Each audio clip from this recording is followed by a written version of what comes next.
People ask me all the time, what's your trick to learn English? How do I sound more native? How do I stop forgetting vocabulary? What should I watch? What's the fastest way to improve? And they usually expect some revolutionary method or secret shortcut. But most of the things that actually help me learn languages are surprisingly simple.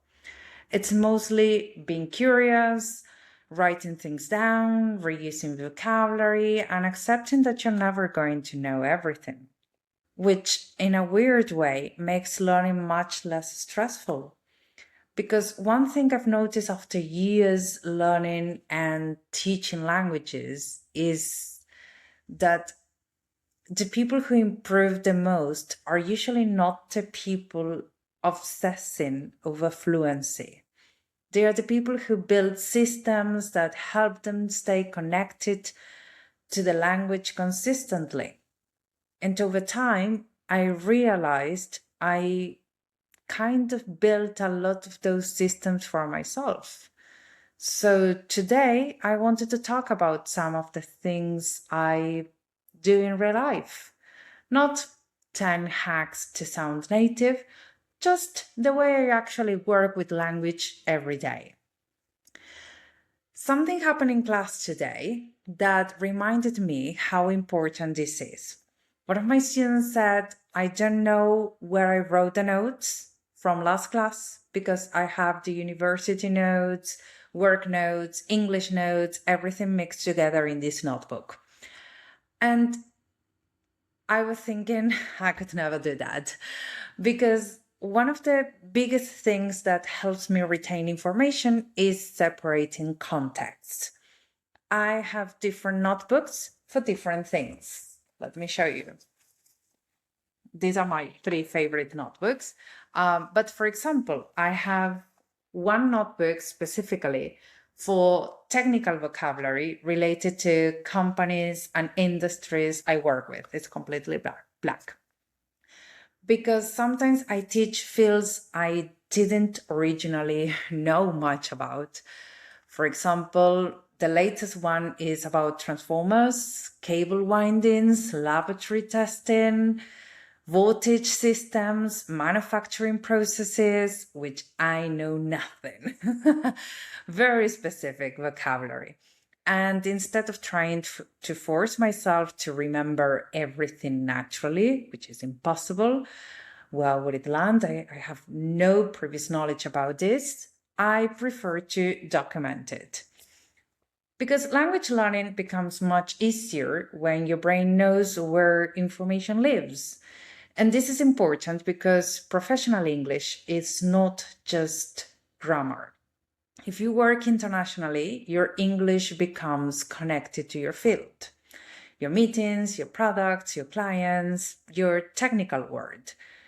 So that vocabulary matters. I also have another notebook that's divided into three sections: Italian, English, and German. This notebook is more about curiosity. It has notes from a German summer course I took, Italian vocabulary, English expressions I hear in podcasts, phrases from books, pronunciation notes, random observations, things I find interesting enough to keep. And one thing I've learned about myself is if I don't write something down, my brain deletes it immediately. I think it happens the same to you, especially if the topic has nothing to do with my life. For example, I'm a vegetarian. So every single time students ask me about cuts of meat during barbecues or cooking conversations, I forgot the vocabulary instantly. Sorry. Every single time. Because I never used those words personally. At some point, I got tired of relearning the same vocabulary over and over again. So I started writing it down. Problem solved. I have a whole chart with meat cuts. And I think people underestimate how normal this is. Teachers forget vocabulary too. People who work with languages all day still learn expressions constantly. Native speakers also hear phrases they've never heard before. That process never ends. And one thing I do constantly, both for myself and with students, is that I never just memorize isolated words. If I find a phrase interesting, I usually search for synonyms, look up the definition, find examples, and create questions using that vocabulary. Because vocabulary becomes useful once you interact with it repeatedly. That's also exactly how I work with students in class. If we learn a new word, I usually give the definition, examples, questions using the expression, and then I ask the students to use it themselves, because otherwise vocabulary stays passive. For example, this weekend I learned the British expression hair of the dog. The British person pronounced it as hair dog, which strange to hear it in this podcast. Stay with me, which basically means drinking alcohol the next day to help with a hangover when you drink too much alcohol. And I learned it while traveling because I heard someone say it naturally in a conversation. At first, I didn't fully catch it, so I wrote the pronunciation down using IPA for phonology, the pronunciation I heard, and I gave it to AI. Like, I heard this from a British person. What does it mean in this context? Later, I searched the meaning, the origin, examples, and how people actually use it naturally. That entire process helps the phrase stick much more than simply translating it once. And I do this constantly with podcasts too. I listen to a lot of content about communication, business presence, leadership, psychology, and when I hear a phrase I love, I immediately write it down in this notebook. I write down the timestamp, a few words from the sentence, and then I continue listening. Later, I go back, copy the transcript into AI tools, extract the phrases I marked, and work with them properly. If I find them appropriate, suitable for a lesson, I may reuse them in those cases. So by teaching them, I also keep learning. I extract the phrases and work with them properly. With the definitions, the examples, the questions, the synonyms, I reuse them. Another thing that's helped me massively, both in English and Italian, has been creating personalized audio content for myself. How, you may ask? Because one thing I know about myself is that I'm extremely hyperactive mentally. If something doesn't keep my attention, I disconnect immediately. And this became very obvious while studying for one of my university courses during my degree. I had tons of material to review, and sitting down to reread everything quietly was not working for me at all. So I gathered the material, organized the ideas I needed, and uploaded everything into Notebook LM to generate podcast style conversations. And suddenly, the content became much easier to process because I could listen while walking, cleaning, organizing things instead of forcing myself to stare at a document for hours. That changed a lot for me.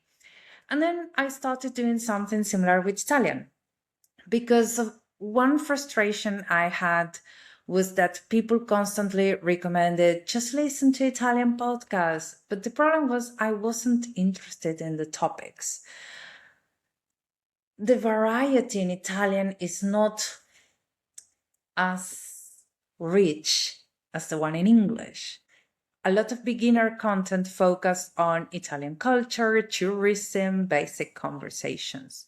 And while that's useful, I personally wanted to hear discussions about communication, psychology, business presence, leadership. The same things I already enjoy in English. So instead of forcing myself to consume content I didn't care about, I built my own. I collected English podcast episodes I genuinely liked, extracted phrases and ideas I wanted to learn, created prompts for Notebook LM, and generated podcast style conversations in Italian around topics that actually interested me. An English teacher on a normal day. Sometimes I even asked it to include specific vocabulary or expressions I wanted to practice, discussion questions, or moments where the host challenged me with questions so I could answer out loud. And I think this matters because people often assume language learning has to look a certain way. But sometimes the smartest thing you can do is adapt the process to the way your brain naturally works. Because the more emotionally engaged you are with the content, the easier it becomes to stay consistent. There are certain expressions I hear constantly in professional environments that I love because they sound natural without sounding forced. For example, one that I worked with today in a video related to AI. It was on the chopping block. This means something is at risk of being eliminated, cut, or removed. For example, with the new budget cuts, several projects are on the chopping block. It can be useful with some North Americans that they tend to have a semi-informal style. Another one I love is hotshot. Some of my students have been working with this video this week. This can describe someone extremely talented, successful, or confident, sometimes with admiration and sometimes a little sarcastically, depending on the tone. For example, he's one of the hotshots in the company now. Another expression I hear in meetings is put out fires, which means dealing with urgent problems constantly. For example, I spent the whole week putting out fires instead of focusing on strategy. And this is also why I think learning through real context matters so much more than random vocabulary lists. Because expressions become memorable once they connect to situations, people, stories, emotions, or experiences. This opinion sometimes surprises people, but personally, I don't really recommend watching series specifically to study English. Of course, exposure helps. But if I'm watching something to relax, I want to actually relax. The moment I start pausing every sentence, writing vocabulary, role playing scenes, and analyzing grammar, it stops being rest. So for me, learning mode and resting mode are different things. If I want to study English intentionally, I'd rather do it with content connected to things I genuinely care about. That's why podcasts work so well for me, because I'm already interested in communication, business presence, leadership, psychology, and the language becomes attached to ideas I already want to explore. And I think that changes everything.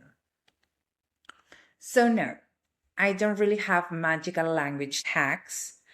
Most of what helped me improve over the years came from curiosity, repetition, organization, and interaction. I document things, I reuse vocabulary, I connect language to real interest, I let myself learn slowly. I actually have a lot of post-its in front of me.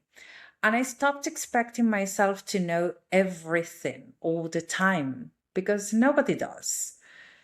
And I think the moment language stops feeling like a performance and starts becoming part of your actual life, learning becomes much more sustainable.